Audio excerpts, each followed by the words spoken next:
ഇത് നമ്മള് ബാൽച്ചാന്റെ ചിക്കൻ കറിയാണ്. ഇതിനെ വെച്ചിട്ട് വരട്ടെ. ആ ആയിക്കോട്ടെ, അടുത്തുണ്ടല്ലോ. ഓക്കെ, അത് നല്ലതാണ്. നമ്മളിപ്പോഴും സേഫ്റ്റിയും നമ്മൾ എവിടെ പോയാലും കാണാം. അതെ. ഈ ഡോറിനൊക്കെ ഭയങ്കര പ്രത്യേകതയുണ്ട്. പണ്ടത്തെ കാര്യങ്ങളാണ്. അതെ, ഇപ്പോഴത്തെ അല്ല.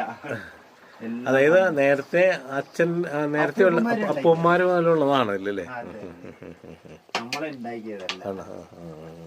ഇതും മോളത്തെ 2 മുറിയും കൂടി ഉണ്ടാക്കിയതല്ലേ? അപ്പൊ എത്ര വർഷം പഴക്കം ഉണ്ടാവും ശരിക്കും? ജനിച്ചിട്ട് പോലും ഉണ്ടാവില്ല. ആ, അപ്പൊ ഉള്ളതാണല്ലേ?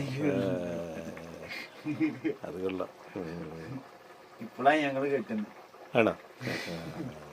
ശരിക്കും അപ്പൂപ്പന്റെ കാലം മുതൽ അവിടെ കൃഷിയും കാര്യങ്ങളൊക്കെ ആയിട്ട് നടക്കണതാണ്. അടിയിൽ വരെ അടിയിൽ വരെ അല്ലേ? ഇതിനപ്പുറം ഉണ്ട്, മുകളിലുണ്ട്. ഇതുപോലെ തന്നെ